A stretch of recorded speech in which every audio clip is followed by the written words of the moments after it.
Risk management is the process used by the employer to minimize any potential problems that may negatively impact the business. As you know, risk is any unexpected event that might affect the people, processes, technology, and resources involved or being utilized in a business. Effective risk management starts with a commitment to health and safety from those who operate and manage the business or undertaking. You also need the involvement and cooperation of your workers, supply chain partners, and other businesses you work with. Management commitment is about demonstrating you are serious about health and safety and influencing other duty holders in the workplace. To demonstrate your commitment, you should get involved in the health and safety issues, consult workers and other duty holders, invest your time and money in health and safety, ensure you and your workers clearly understand health and safety responsibilities and have the knowledge and skills to do the task safely. And lastly, apply health and safety values and behaviors to your own work practices. Dear friends and fellows, welcome to HSC tutorial. Today's topic is risk management. This is part 2. I am your host, Javed, and you are watching Safety First. If you are new on this channel, kindly subscribe the channel. And if you find the video informative, then like, comment, and share. Let us discuss what is risk management process. In the previous video, we discussed the risk management process that was related to documentation. But today, we are going to uncover the risk management process by the operational context. But today, we are going to discuss risk management process by the operational aspect. The risk management process consists of a series of steps that, when undertaken in sequence, enable continual improvement in decision making. There are 7 steps in the risk management process. Step number 1, communicate and consult. Step number 2, establish the context. Step number 3, identify the risks. Step number 4, analyze the risks. Step number 5, evaluate the risks. Step number 6, treat the risks. And step number 7, monitor and review. Dear friends and fellows, let us discuss these steps one by one. Step number 1, communicate and consult. What it means exactly. Communication and consultation aims to identify who should be involved in the assessment of risk, including identification, analysis, and evaluation, and it should engage those who will be involved in the treatment, monitoring, and review of the risk. As such, communication and consultation will be reflected in each step of the process described here. As an initial step, there are 2 main aspects that should be identified in order to establish the requirements for the remainder of the process. These are communication and consultation, those aimed at number 1, eliciting risk information, and number 2, managing stakeholder perceptions for management of risk. What is eliciting risk information? Communication and consultation may occur within the organization or between the organizations and its stakeholder. It's very rare that only one person will hold all the information needed to identify the risks to a business or even to an activity or project. It's therefore important to identify the range of stakeholders who will assist in making this information complete. Number 2, managing stakeholder perceptions for management of risks. There are internal stakeholders and external stakeholders. Internal stakeholders include staff and subcontractors, while external stakeholders includes the community, media, regulators, insurers, suppliers, contractors, and client and customers. So your business is revolving, is ranging or engaging all these elements, either they are internal or external. Let us discuss the tips for effective communication and consultation. That is step number one of the risk management process. Determine at the outset whether a communication strategy and a plan is required. Determine the best method or media for communication and consultation. The significance or complexity of the issue or activity in question can be used as a guide as to how much communication and consultation is required. Let us discuss step number two of the risk management process. Establish the context. It provides a five-step process to assist with establishing the context within which risk will be identified. Number one, establish the internal context. Number two, establish the external context. Number three, establish the risk management context. Number four, develop risk criteria. And number five, define the structure for risk analysis. Now we will discuss each step in detail one by one. Number one, establish the internal context. What it means. As previously discussed, risk is the chance of something happening that will impact on objectives. As such, the objectives and goals of a business, project, or activity must first be identified to ensure that all significant risks are understood. This ensures that risk decisions always support the broader goals and objectives of the business. This approach encourages long-term and strategic thinking. In establishing the internal context, the business owner may also ask themselves the following questions. Is there an internal culture that needs to be considered? For example, are staff resistant to change? Is there a professional culture that might create unnecessary risks for the business? What staff groups are present? What capabilities does the business have in terms of people, systems, processes, equipment, and other resources? Step number two, establish the external context.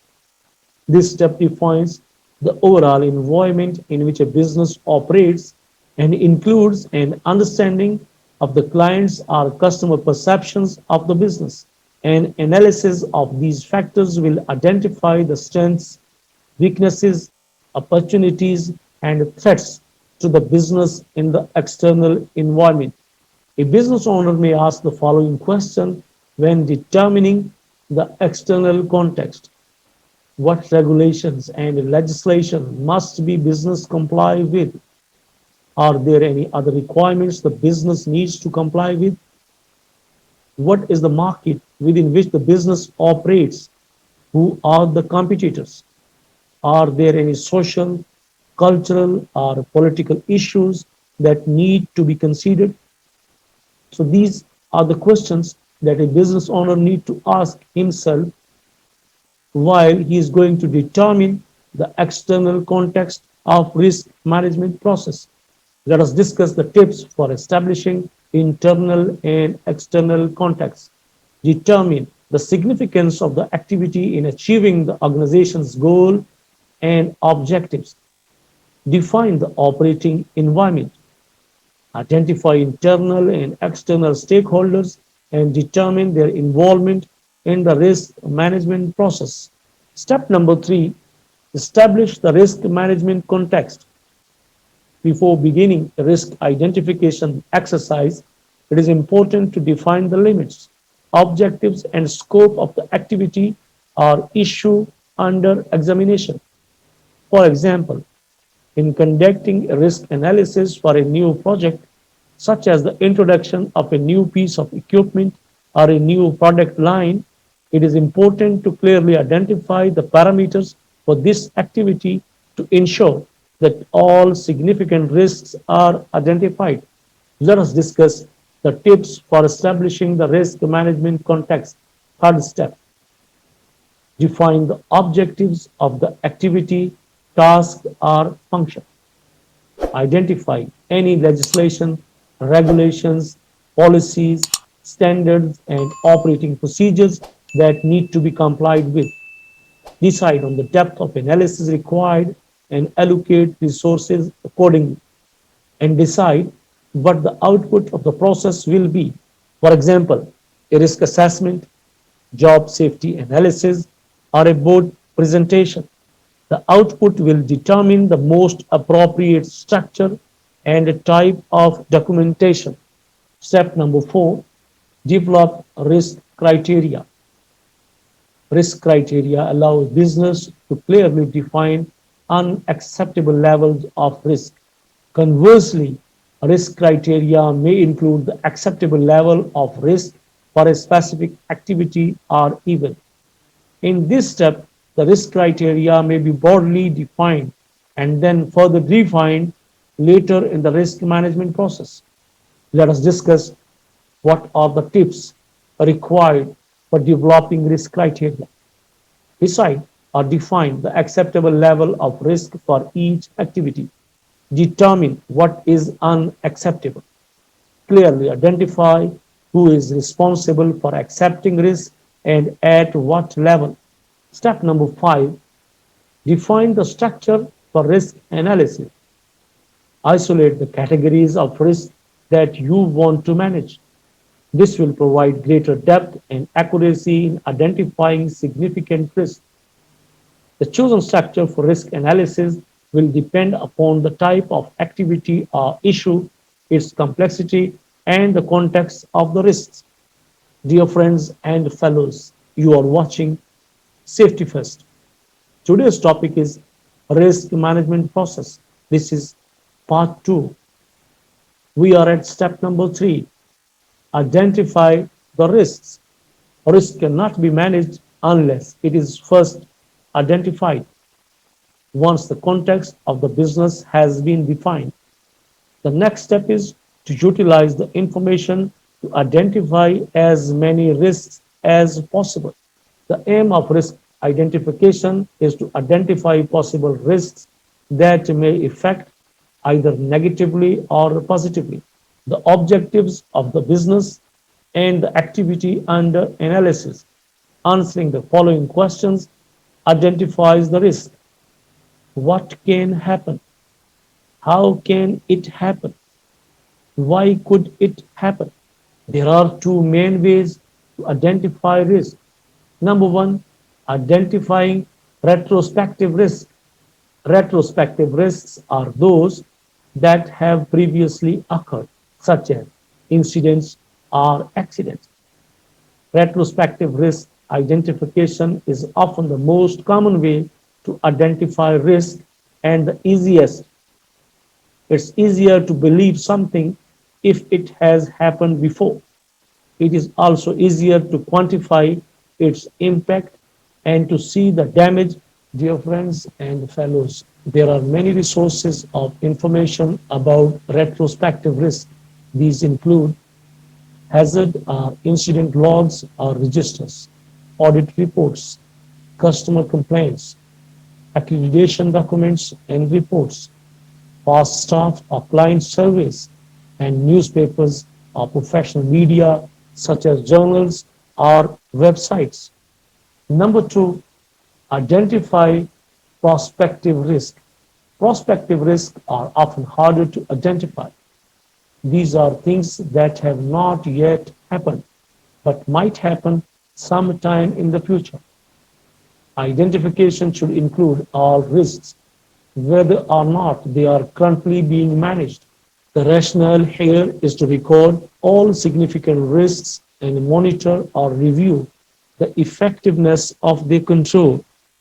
Let us discuss the methods for identifying prospective risks, brainstorming with staff or external stakeholders, researching the economic, political, legislative, and operating environment, conducting interviews with relevant people and or organizations, undertaking surveys of staff or clients to identify anticipated issues or problems, flowcharting a process, and reviewing system design or preparing system analysis techniques.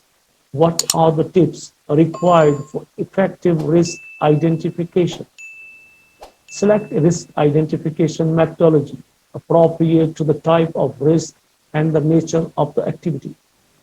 Involve the right people in risk identification activities.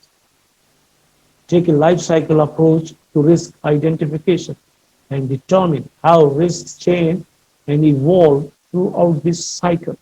Dear friends and fellows, let us discuss step number 4 of the risk management process. Analyze the risk. During the risk identification step, a business owner may have identified many risks, and it is often not possible to try to address all those identified. The risk analysis step will assist in determining which risks have greater consequences or impact than others. Let us discuss what is risk analysis. Risk analysis involves combining the possible consequences or impact of an event with the likelihood of that event occurring. The result of a level of risk, that is, risk is equal to consequences multiplied with likelihood. Do you know the elements of risk analysis? The elements of risk analysis are as follows. Number 1, identify existing strategies and controls that act to minimize negative risk and enhance opportunities. Number 2, determine the consequences of a negative impact or an opportunity. These may be positive or negative. Number 3, determine the likelihood of a negative consequence or an opportunity. Number 4, estimate the level of risk by combining consequence and likelihood. And number 5, consider and identify any uncertainties in the estimates. Now we will discuss the types of analysis. 3 categories or types of analysis can be used to determine level of risk: qualitative, quantitative, and semi-quantitative. The most common type of the risk analysis is the qualitative method. The type of analysis chosen will be based upon the area of risk being analyzed. Dear friends and colleagues, let us discuss the tips for effective risk analysis. Risk analysis is usually done in the context of existing controls. Take the time to identify them. The risk analysis methodology selected should, where possible, be comparable to the significance and complexity of the risk being analyzed. The higher the potential consequence, the more rigorous the methodology. Risk analysis tools are designed to help rank or prioritize risk. To do this, they must be designed for the specific context and the risk dimension under analysis. Step number 5, evaluate the risk.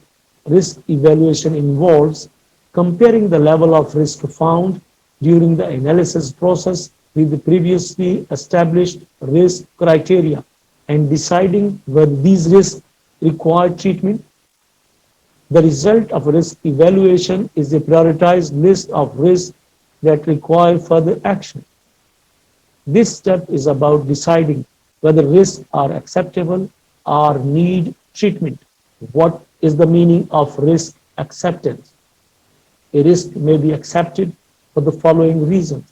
The cost of treatment far exceeds the benefit, so that acceptance is the only option. Applies particularly to lower ranked risks. The level of the risk is so low that specific treatment is not appropriate with available resources. The opportunities presented outweigh the threats to such a degree that the risk justified, and the risk is such that there is no treatment available. For example, the risk that the business may suffer storm damage. Dear friends and colleagues, let us discuss step number 6 of risk management process. Risk is already identified, risk is already evaluated, and now treatment is required. Risk treatment is about considering options for treating risks that were not considered acceptable or tolerable at step 5. Risk treatment involves identifying options for treating or controlling risk in order to either reduce or eliminate negative consequences or to reduce the likelihood of an adverse occurrence. Risk treatment should also aim to enhance positive outcomes. Let us discuss the options for risk treatment. It identifies the following options that may assist in the minimization of negative risk or an increase in the impact of positive risk. Number one, avoid the risk.